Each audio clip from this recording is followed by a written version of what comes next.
Imagine graduating from college, ready to go to the job that you've been working so hard for, only to be thinking about the $30,000 of student loan that you still have. For millions of students in the US, this isn't just a worry, but a sad reality. Most of us in this room either already have student loans, will soon have them, or know somebody who is struggling with them. As a student myself, I've seen how overwhelmingly it can be, and after researching this topic, I've learned how serious and widespread this issue really is. Today, I want to discuss about student loan debt crisis, why it matters, how it's caused, and what we can do to fix it. The student loan debt crisis affects nearly every part of a young adult's life. Right now, the U.S. has over $1.7 trillion in student loan debt. The average student graduates around $30,000 in loan, and many owe far more. This financial pressure follows people into their 20s and 30s.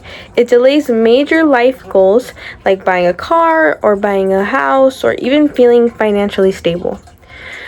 But the impact isn't just financial, it's emotional as well. Many students feel stressed, anxious, or even embarrassed about their debt.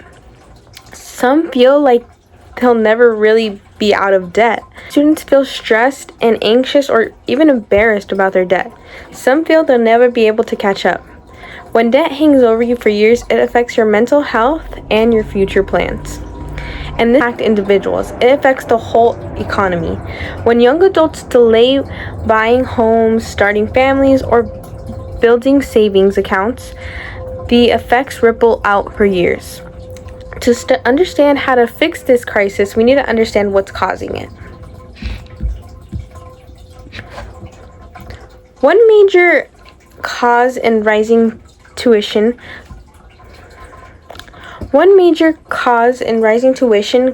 is the costs have increased much faster than wages or inflation. Decades ago, many students could pay for school with part-time jobs. In rising tuition is the increase that the costs have far much past wages and inflation. So back then, people could pay off their student loans by having a part-time job. But even a part-time job now does not help, not even a little, with tuition.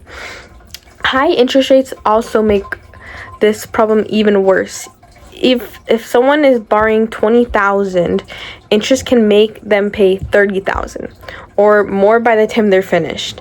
Some repayment plans stretch so long that people are paying off loans well into their 40s and 50s, and it's probably not even their loans, it's probably just the interest rate that they're paying for. The good news is there are real and practical solutions, ones that can reduce how much students borrow and how much they can remain in their debt. The first solution is better financial education. Colleges can require short workshops that explain interest, borrowing, and repayments. When students truly understand what they're signing, they're more likely to borrow responsibly and choose the better repayment plan. Another solution is reforming interest rates can make a huge difference. Lowering rates or even removing interest for certain income levels would prevent debts from growing so quickly. It would also make repayments more manageable. We can also improve loan forgiveness programs. Many students qualify for forgiveness but don't know how it works or get lost in the confusion of the requirements. Making the process simpler and more accessible would help thousands of borrowers. Finally, universities can help by adopting cost-saving measures like offering free or low-cost textbooks, reducing unnecessary fees, or creating more affordable program options.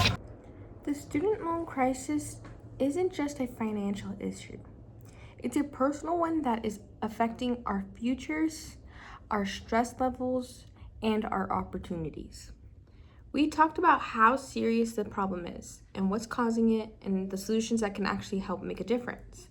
Student debt has become a heavy burden for millions of students, but it doesn't have to stay that way. With better financial education, smarter loan policies, and more affordable paths to college, we can create a system that supports students instead of trapping them into debt.